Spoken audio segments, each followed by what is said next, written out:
Good morning. It's good to see everybody here. I hope the things that we'll study today will be of some benefit to you. If you're a visitor, we welcome you here, and we hope that you'll enjoy our study together. We've been studying about the Exodus. We've come to the point now where we're at the Red Sea, and that's what we're going to talk about this morning. Just to bring you forward, sorry, I'm out of breath. I'm out of shape, and I went upstairs to mess with the PowerPoint. So here I am. Rather than try to fight through it, We started with God making a promise to Abram. Back when Abraham was in the land of Mesopotamia over in Iraq, we moved him to Turkey, we moved him to Canaan, we moved him and Sarah to Egypt, we moved him back, and we took Joseph and all of the children of Israel into Egypt and into slavery. We talked last time about how God chose Moses to deliver his people from the hand of the Pharaoh, delivered 10 plagues upon the Egyptians, and that last plague being the death of the firstborn. And over in Exodus chapter 12, we're going to spend quite a bit of time this morning, obviously, in Exodus. But in Exodus chapter 12 and verse 31, we stopped here last time. It says, "And he called for Moses and Aaron by night and said, Rise up and get you forth from among my people, both ye and the children of Israel, and go, serve the Lord as ye have said.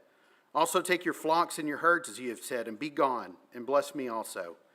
And the Egyptians were urgent upon the people that they might send them out of the land in haste, for they said, We be all dead men." And so, as this last plague is visited upon the children of Egypt, the Egyptians want nothing more than for the Israelites to go. Just get out of here and be a blessing to us. And so begins the great escape of the children of Israel from the land of Egypt. And in verse 37 of chapter 12, it says, "And the children of Israel journeyed from Ramses to Succoth, about 600,000 on foot that were men, beside children. And a mixed multitude went up also with them, and flocks and herds, even very much cattle." And so I want you to visualize this for just a second. There are 600,000 men that are fleeing this land. I want you to think about NRG Stadium. I'm going to put this into some context, depending on what your sports affiliation is. I want you to fill up NRG 8 times. Have 8 times as many people as are there on a sellout Sunday for the Texans. And I want you to take all of those people and say, walk to Baytown. Pretty impressive thought of 600,000 people walking on foot. You probably would have 610 completely filled and miles back of people, just a sea of people walking. Now 600,000 is just the men, right? There are other individuals there, children. There are animals that travel with them. This is a massive throng of people. If you're an Astros fan, good times, right? But fill up Minute Maid Park 15 times. And that's the men. If you're a Longhorn fan, my condolences. I share in your sadness today. But fill up that stadium 6 times. And again, grab all those people and say, all right, let's walk. And let's all walk together. It's an amazing thing to think about, moving 600,000 people several hundred miles, which is ultimately what Moses is going to do and what the children of Israel are being told that they're going to do. Now, there were 600,000 men, but there was one extraordinary pilgrim that went with them. In Exodus chapter 13, in verse 19. Exodus chapter 13 and verse 19, it says, "And Moses took the bones of Joseph with him, for he had straitly sworn the children of Israel, saying, God will surely visit you, and ye shall carry up my bones away hence with you." We talked about Joseph and how Joseph, when he was on his deathbed, well, let me back up. When Jacob was on his deathbed, he made Joseph promise, when I die, take me to the land of my fathers and bury me there. And Joseph asked a special blessing from the Pharaoh and was able to do that for his father, to carry him into the promised land and to bury him there. And when Joseph was nigh unto death, he made his brethren promise him that they would take him to the promised land too. Now, it wasn't Joseph's brethren that were there to carry out that promise. It would be hundreds of years later. But Moses didn't forget. And Moses packed up that coffin that we read about in Genesis chapter 50 and verses 25 through 26 in this massive hurry. They didn't even put leaven in the bread because they couldn't allow it to rise. In this massive hurry, think about when there's a hurricane and you're gathering stuff and you're trying to get out and you're trying to hit the road and beat the traffic before, and you forget something.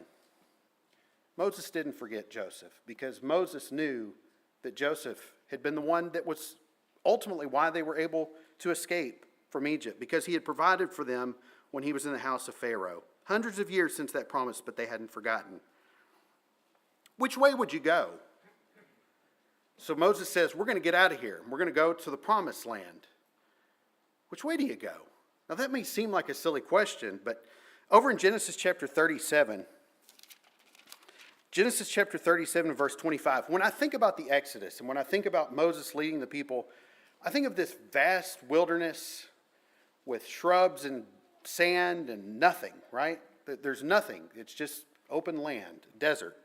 In Genesis chapter 37 and verse 25, it says, and this is when Joseph is sold into slavery, and they sat down to eat bread, and they lifted up their eyes and looked, and behold, a company of Ishmaelites came from Gilead with their camels, bearing spicery and balm and myrrh, going to carry it down to Egypt. And Judah said unto his brethren, what profit is it if we slay our brother and conceal his blood? Come and let us sell him to the Ishmaelites, and let not our hand be upon him, for he is our blood and our flesh. And his brethren were content. Then there passed by Midianites merchantmen, and they drew and lifted up Joseph out of the pit. And Joseph sold to the Ishmaelites for 20 pieces of silver, and they brought Joseph into Egypt. Now, against my better judgment, I've put together some pictures of this area. Now, up here is an area that's about to get very hot. This is Gaza in the West Bank. But the children of Israel started in the land of Goshen, which is in this area around the crescent that was the Nile Delta. Very fertile ground, and God told them to settle in the land of Goshen. And so as they begin to get up, they're here in that land of Goshen, somewhere in that area. Now, if I asked you, which way would you go? There's a natural path, isn't there? I mean, you just go right there and go up, right? That's how I would go if I were to map this. And you think, well, there's no way, no reason particularly to go one way or the other. But what I want to point out to you is that there were trade routes that were in effect at the time that this was all happening. In my mind, it's this barren area where there's nothing, but there were roads. In fact, there was a road that led ultimately from Gilead, which is up here north and east of the Dead Sea, that went along the coast and went into Egypt. And it would have been that path that these traders would have traveled as they carried goods from the promised land into Egypt and back and forth. There were trade routes. There were roads. The road that we'll talk about, and we'll talk about this here in just a second, had been there since 3000 BC, they think. Would have been a well-worn road, something that people traveled. So this is the general area that we're talking about as we think about where Moses and his people were going to leave. This purple line, maybe black, is what is called the Via Maris. I'm probably pronouncing that incorrectly. It's a Latin phrase. It was known as the Via Maris during the Roman Empire. The reason it's called the Via Maris is because it just means the way of the sea being the Mediterranean Sea. And so there was a road that went along what is labeled here the Great Sea, the Mediterranean Sea, that went from Egypt, that Fertile Crescent, and went up along the coast and went into the Promised Land. Remember, these people are in a hurry. The fastest way to get from where they are to where they're going is what? A straight line, right? So it would have made sense for them to go up and hit this road and go up into the Promised Land, to take what was called the Way of the Philistines.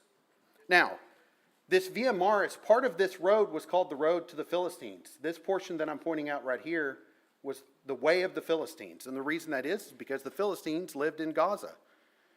And it would have been appropriate for the children of Israel to take the Way of the Philistines. And so as you're looking at Moses, you're thinking, surely this is the way he went, right? Right? I mean, this is the way that makes the most sense looking at the maps. Now, Moses didn't go that way. Moses didn't follow the map that he was given. He was a man. Let you fill in whatever blank you need to fill in for your own personal experiences. Perhaps he refused to look at the map. Perhaps having looked at the map, he decided a better way would, you might think some of these things, but that's not really what happened. Over in Exodus chapter 13, we find out why Moses did not go that way. Exodus chapter 13 and verse 17, it says, and it came to pass when Pharaoh had let the people go, that God led them not through the way of the land of the Philistines, although that was near. For God said, lest peradventure the people repent when they see war, and they return to Egypt. But God led the people about through the way of the wilderness of the Red Sea. And the children of Israel went up harnessed out of the land of Egypt. And so rather than taking this nice road that had been well settled, the way of the land of the Philistines, part of this Via Maris, God said, no, they're not going to go that way. I'm going to take them through the wilderness of the Red Sea.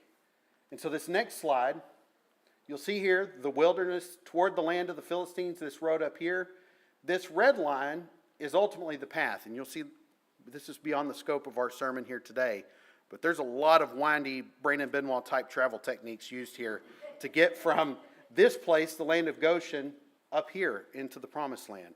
And the reason that is because God said, I don't want them going there lest they come into conflict and they decide we need to head back to Egypt. Okay?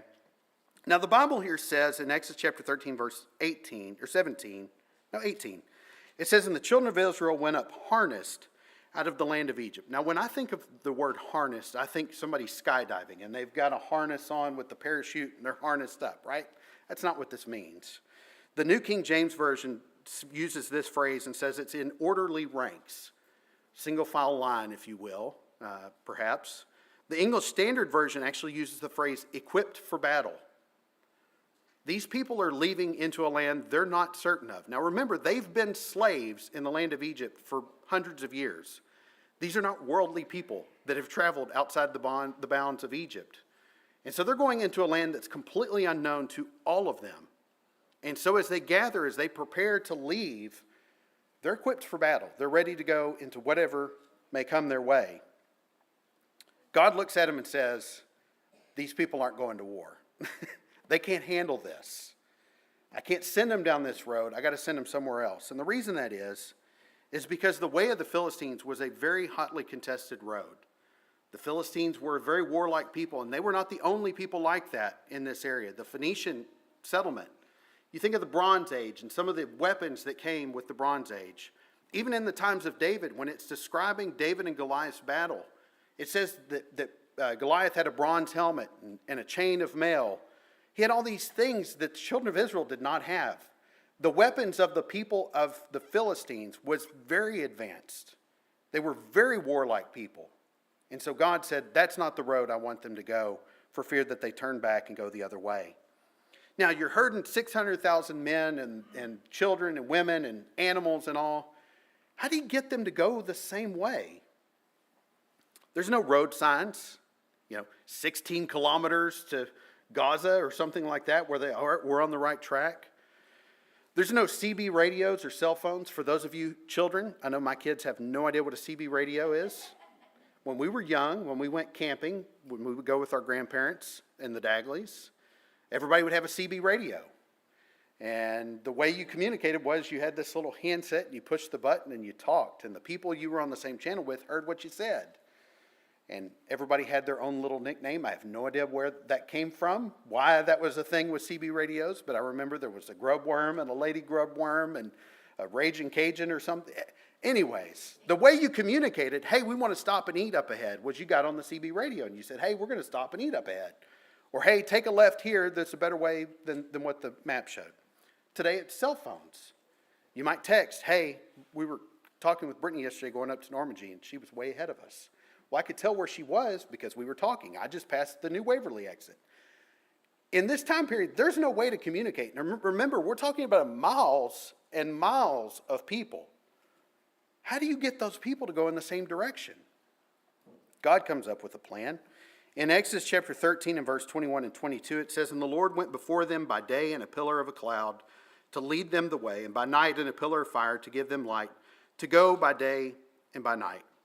So God comes up with a plan. It's a pretty effective plan. He puts a pillar.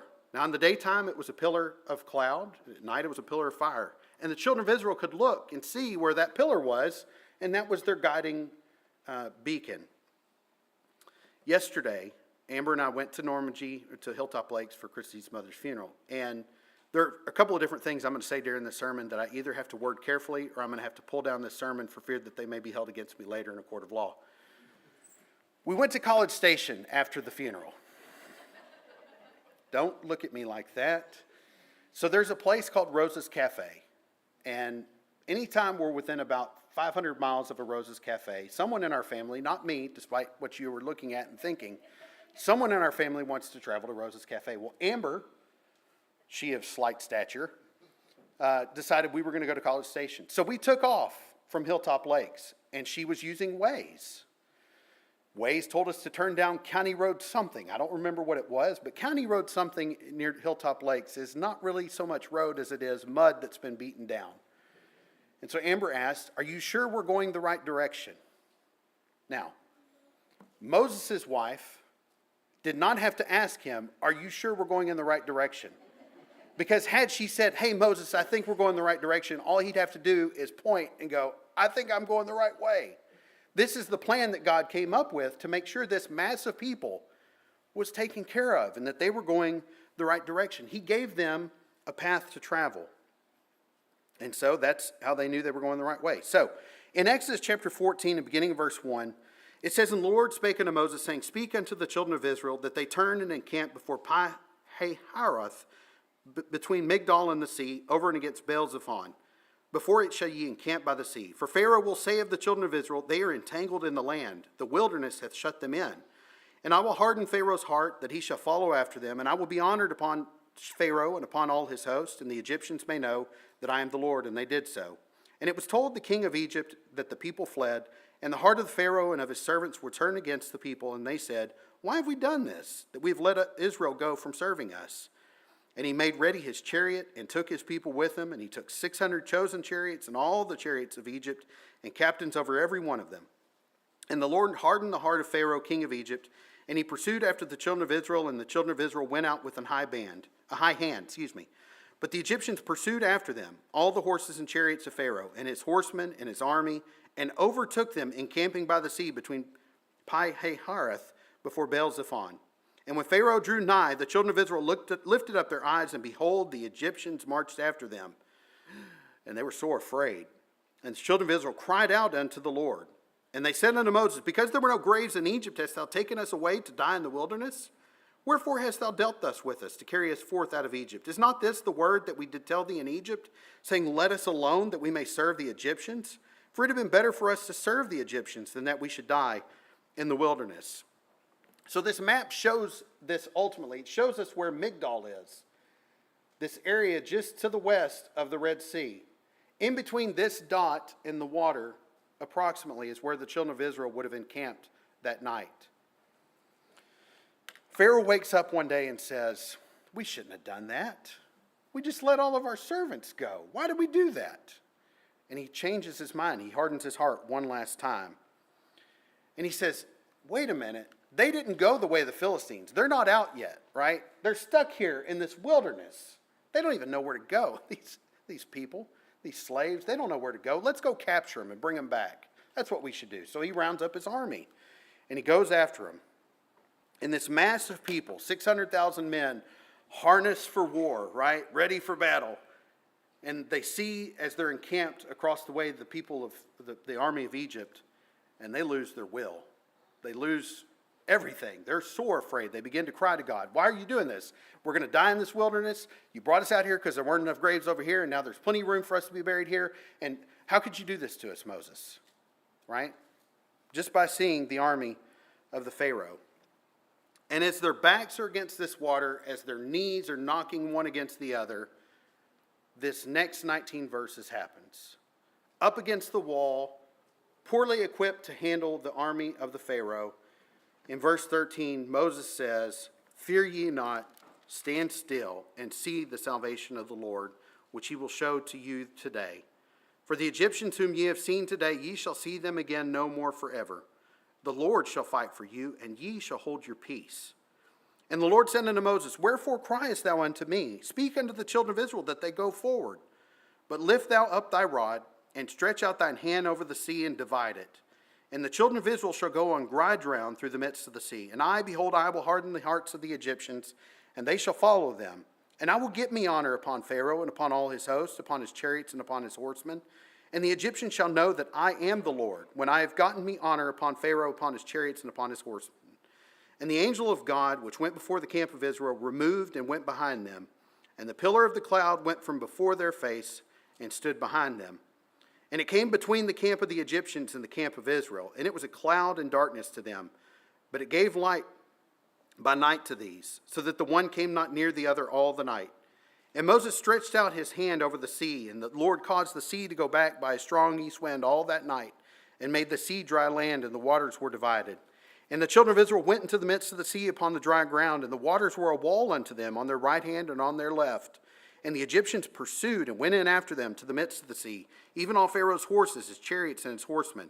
And it came to pass that in the morning watch the Lord looked upon the host of the Egyptians through the pillar of fire and of the cloud, and troubled the hosts of the Egyptians, and took off their chariot wheels, that they drave them heavily. So that the Egyptians said, Let us flee from the face of Israel, for the Lord fighteth for them against the Egyptians. And the Lord said unto Moses, Stretch out thine hand over the sea, that the waters may come again upon the Egyptians, upon their chariots, and upon their horsemen. And Moses stretched forth his hand over the sea, and the sea returned to its strength when the morning appeared, and the Egyptians fled against it, and the Lord overthrew the Egyptians in the midst of the sea. And the waters returned and covered the chariots and the horsemen and all the host of Pharaoh that came into the sea after them. There remained not so much as one of them. But the children of Israel walked upon dry land in the midst of the sea, and the waters were a wall unto them on the right hand and on their left. Thus the Lord saved Israel that day out of the hand of the Egyptians. And Israel saw the Egyptians dead upon the seashore. And Israel saw that great work which the Lord did upon the Egyptians. And the people feared the Lord and believed the Lord and his servant Moses. What an amazing account. They should make a movie out of this, I think. Cast somebody like Charlton Heston, have him hold up some. Anyways, if you, Easter weekend, you can watch that. But really an amazing story of God's plan and how he held back the Egyptians through that same pillar that had been guiding the children of Israel and led them to safety and destroyed the Egyptians after them. And in doing so, he has destroyed the bonds of Pharaoh's slavery. He's removed the Egyptian bondage from them, and the Exodus is complete. Remember, the Exodus is actually leaving, right? So they left Egypt. Now, we're not in the promised land yet. We said that last time. We're still not there. But we've gone through the Red Sea. We're out of the hand of the Pharaoh. We're out of slavery. And it will take decades, right? It will take decades and all of this zigzagging all around the wilderness and all of that for the children of Israel to reach the promised land. But they have completed their escape from Pharaoh. And so some things that we'll talk about that we can learn from this story. We've had several themes that we've talked about. It feels like almost every time I've talked about this study. And so maybe that's a lack of creativity on my part. I hope more particularly it's a message that God is driving this theme through our heads. And I want to help him do that this morning in case it's not already there. First of all, God's path and our path is almost never the same without intention. We look at this map and we think, okay, I know how to get there. And yet God looks at that map and goes, you don't have a clue where you're going, right? But it's not just this map. It's God choosing Abraham and God choosing Isaac over Ishmael and Jacob over Esau and Joseph to be carried into Egypt as a slave, and then the children of Israel being dumped into Egypt as slaves, and all of them becoming servants of Pharaoh. All of this were zigzags on the map of time that God led the children of Israel through. And we've looked at that and said, what in the world? Why would he have chosen to do that? Because as I look at it and as you look at it, there was a much more direct line that God could have led these events to the children of Israel being in the promised land. He could have taken Abraham and said, all right, here's how you get to Canaan. And Abraham walks to Canaan, and there it is. We've got the Abraham and all of his descendants in the land of Canaan. God didn't do that because presumably he wanted us to look at this story and maybe get something out of it. God's path and our path are very rarely the same. You know, I think about Moses as the grandson adopted of Pharaoh, right? He was the son of Pharaoh's daughter. God could have come up with a plan that Moses, in a seat of power, tells Pharaoh, hey, look, we can come up with a better way to build our cities.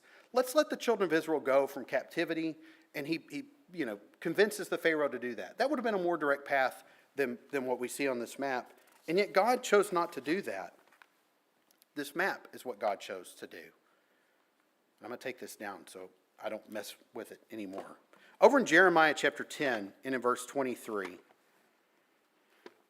Jeremiah chapter 10 and in verse 23.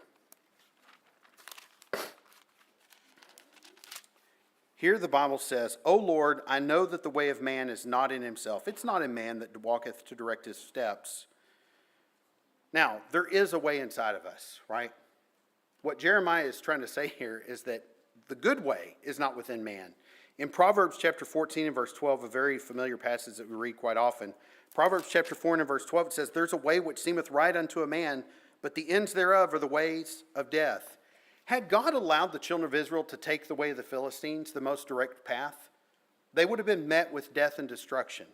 And God decided that was not the best way for them to go. Children of Israel, 600,000 strong, ready for war. And the first time they see an army, not fight against an army, the first time they see them, they're crying, literally. We can't do this. They were sore afraid. They're thinking, let's do this thing. We're ready to fight. And God's saying, no, you're not. And so it's a very difficult thing for us to surrender. And perhaps it's the last thing we surrender, is the notion that God knows us better than we know ourselves. There's not a single person that I can look at. Amber knows me pretty well. My brothers know me pretty well. My sister knows me pretty well. My parents know me pretty well, I guess. I don't feel like any of them know me as well as I know myself, right? They don't know the things I think about, what I'm thinking right now, what I plan on doing later today. I know me better than anybody. How could someone know me better than me? And yet God knows us better than we know ourselves. That's a difficult thing for us to get our mind wrapped around, right? And when we surrender to that, when we surrender to the notion that God knows us better than we know ourselves, then it allows us to say, you know what, I'm going to trust you because you know me better than me to handle what it is that I have in my life. The psalmist over in Psalm 139, beginning in verse 1 here, we'll read the first 6 verses. Here David says, O Lord, thou hast searched me and known me. Thou knowest my down sitting and mine uprising. Thou understandest my thought afar off. Thou compassest my path and my lying down, and art acquainted with all my ways. For there is not a word in my tongue, but lo, O Lord, thou knowest it altogether. Thou hast beset me behind and before, and laid thine hand upon me. Such knowledge is too wonderful for me. It is high, I cannot attain unto it. I can't figure out myself like you can, God. So God knows us better than we know ourselves. And that's a difficult thing for us to submit to and really get our minds wrapped around.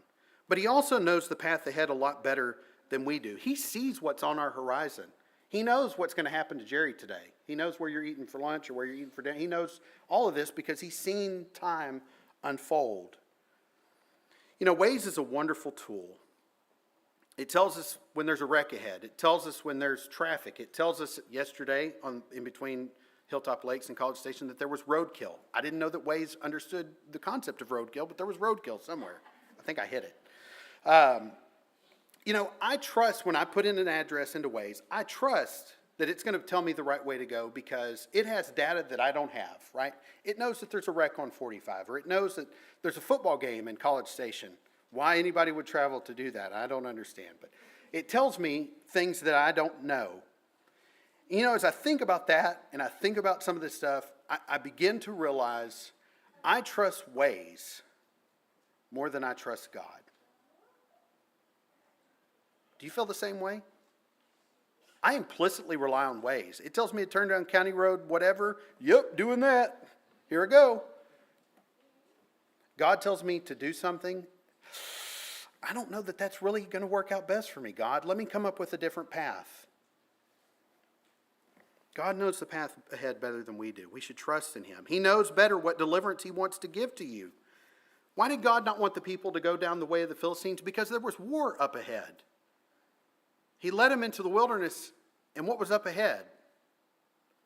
War, right? Isn't that interesting that he didn't want them to go see war, but he led them to a place where the Egyptians would come to bring war to them. But what he knew was, I'm not going to let a war break out. I've got a plan for them, and I'm going to open up the Red Sea, and they're going to walk across, and they will keep their peace, and I will win the war for them. God chose the manner of deliverance. And so ask yourself, why didn't he just do that? Keep them away from war and take them down a path to Canaan. And I think the fact that we can't answer that question, why didn't he do this or that, should give us an idea that we should let God choose what deliverance he's going to give to us in whatever situation it may be, right? Because God knows the path, God knows us, God knows the deliverance he's going to give to us, so trust him to guide the way and put your faith and trust in him. Perhaps you can think of times when things weren't going great, but they ended up in a pretty good place. This is the second time I got to watch myself. I'm thankful I ended up in Lubbock. Just kidding. When I was destined to go to law school at Texas Tech, if you had known me then, you would have known it was a very, very sad time for me. The world was coming to an end. I was being banished to this land of dirt and scrub, and much like the wilderness of whatever this was. And I thought, this is going to be the worst thing that's ever happened to me. And for a time, it was. But then I met my wife. In my mind, this is the worst thing you could have done to me. Why would you put me here? What? Of course, all of this was my doing. But as time unwound and as God's plan was allowed to unfold, I met her. You may have had something like that, where you think, man, this is going really bad. And some point, some way, it just blossoms. And that's what we're talking about, is trusting God to make things better.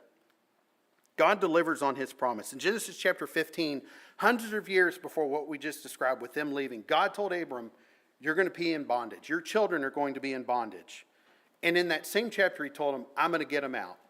And hundreds of years later, God did just that. So that's the first thing. And I'm going to boogie through the last point in my lesson. The Red Sea and its foreshadowing. We talked about how the Passover was foreshadowing in Christ. And I want to talk about the Passover and the Red Sea. The Passover was not the thing that ended the slavery of the children of Israel. And I think it's important for us to understand that. Pharaoh is still coming hot and heavy to grab them and bring them right back to Egypt as we look at this story, as they're laying there next to the Red Sea. He would have resubjugated them. He'd have put them right back in to the same hard task that they were put in before. The children of Israel were even thinking it would be better to go back to Egypt than to be out here in the wilderness. And they expressed this multiple times. Ultimately, it was passing through the Red Sea that caused the termination of their slavery, the cutting off of their bondage. They were slaves before they entered the Red Sea.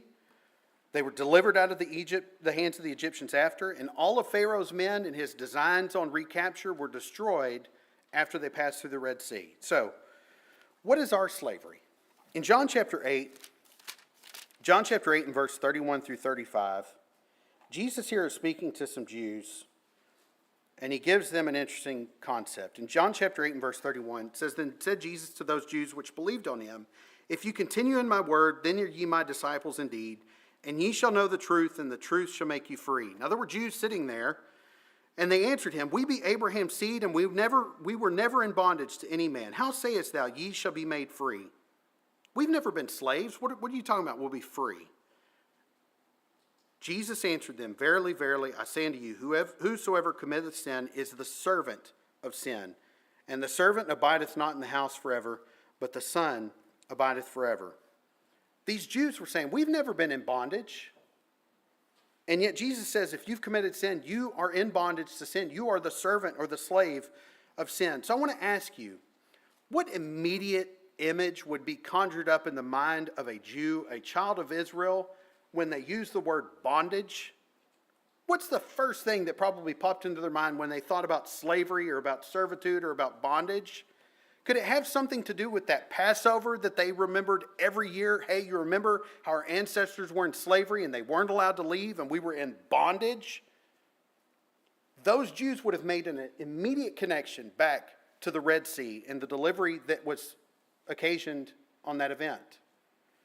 They would have connected bondage with the Red Sea. So, how are we freed from this bondage to sin? I want to look at Romans chapter 6 and go backwards through this chapter a little bit. Romans chapter 6, mainly because if I go front ways to the back, it spoils the punchline. But Romans chapter 6, verse 17, part of this is giving us different tools to address people who think that some of the doctrine that we believe the Bible teaches are wrong, to give us tools to address that.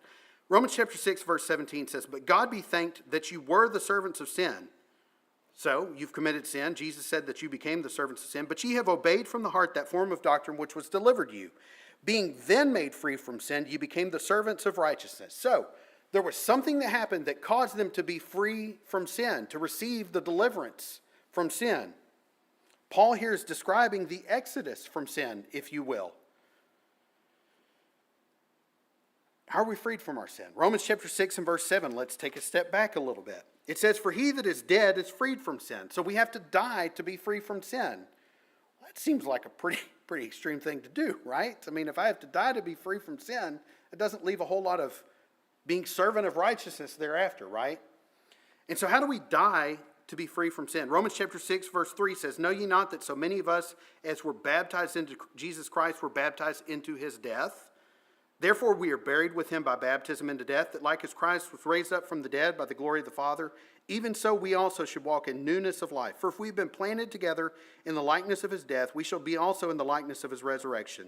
Knowing this, that our old man is crucified with him, that the body of sin might be destroyed, that henceforth we should not serve sin. How do you die? You are baptized into Jesus Christ so that you're baptized into death. Baptism is the mechanism by which we die. Baptism is the mechanism by which we obtain that freedom from sin. Baptism is the mechanism by which we are saved. That's what Romans chapter 6 tells us. Now, we're talking about the exodus from sin, right? And so view the Red Sea as a picture of that, right? Children of Israel run from Egypt. They're still under the thumb of Pharaoh. They have not escaped. They come to the Red Sea. The Pharaoh is immediately behind them. So much so that they're sore afraid and they're crying. They enter into the Red Sea. They come out of the Red Sea. And behind them, Pharaoh and his army are dead. And the slavery that they were in is dead. They went into the water. They came out of the water. And the thing that was with them before they went into the water is no longer with them. That's what baptism is. You go into the water, you come out of the water, and you leave behind the old man. You leave behind the sin. You leave behind the bondage that we've all been victims of if we've committed sin. You leave behind that, and you decide to become a Christian. You decide to become a servant of righteousness. So you say, but Brandon, it was dry land that they went in. They didn't get baptized, right? I mean, that's a reasonable thought to have. They didn't go into the water. Look at 1 Corinthians chapter 10 with me real quick as we very quickly conclude here. 1 Corinthians chapter 10, verses 1 and 2. It says, moreover, brethren, I would not that you should be ignorant, how that all our fathers were under the cloud, and all passed through the sea, and were all baptized unto Moses in the cloud and in the sea. Baptized, that word is the same baptized as used in Romans chapter 6, in case I need to address this for you. Paul said they were baptized in the sea. They went into the water, they came out, and they were free from their sins. And so as you think about the Passover is analogous to Jesus dying on the cross. Some people say, I'm saved because Jesus died on the cross. If you look at the story of the children of Israel, if you look at the New Testament, you will find that that is not a doctrine supported by either one. What it says is you are able to become free from sin because Jesus died, but there is more you have to do. Just like there was more the children of Israel had to do after the Passover lamb was offered, there is more we have to do to obtain that freedom. And for the children of Israel, it was get through the Red Sea. For us, it's be buried with him in baptism. That's what God requires of us. And I want you to think what happens in the next chapter after they get through the Red Sea. Exodus chapter 15 is the song of Moses. We sing on Jordan's stormy banks, and we'll probably come back to this later. The chorus says, we'll sing the song of Moses and the Lamb by and by. The song of Moses and the song of the Lamb are the same song. Moses was freed from slavery. The song of the Lamb is freedom from slavery as well. When they had that deliverance, they were so happy about it that Moses wrote a song about it. And we talk about us singing that song as a joyous thing. I want to ask you, remember back to the moment you were baptized. Pretty joyous event for you? I want you to be restored with that joy that you had, that the sin, that slavery is gone. The children of Israel were told to remember that event every year. We're asked to remember that every week. And I want you this morning, as you're thinking about the death and the burial and resurrection, it is a somber moment. And it's a sad moment that Jesus had to die for our sins. But it's a singing moment. If you're not happy about your salvation, think about it for a minute and let it get into you. I am no longer a slave to sin because Jesus died for me. It made Moses sing. It should make us have that same feeling of rejoicing. And so I hope this study has been beneficial to you. This is part 6. I'm hoping I'll finish at some point in the very not too distant future. I know y'all are hoping even more so. But I thought it was important for us to discuss this. Really, I will tell y'all the main reason I came up with this whole sermon idea to begin with is the next study. And we'll talk next time about the people you encounter after you receive that deliverance. And the children of Israel ran into a lot of people as they were wandering through the wilderness. And we'll talk about that and compare that to some of the people we run into after we've been baptized, after we've received the freedom from sin, and how we deal with that. And so hopefully this has been of some benefit to you. We want to offer an invitation this morning. If you've not been baptized into Jesus Christ, you are still a servant of sin, and we want to make that available to you this morning. Or if there's anyone who needs the prayers of the church, we'd ask you to come as we sing.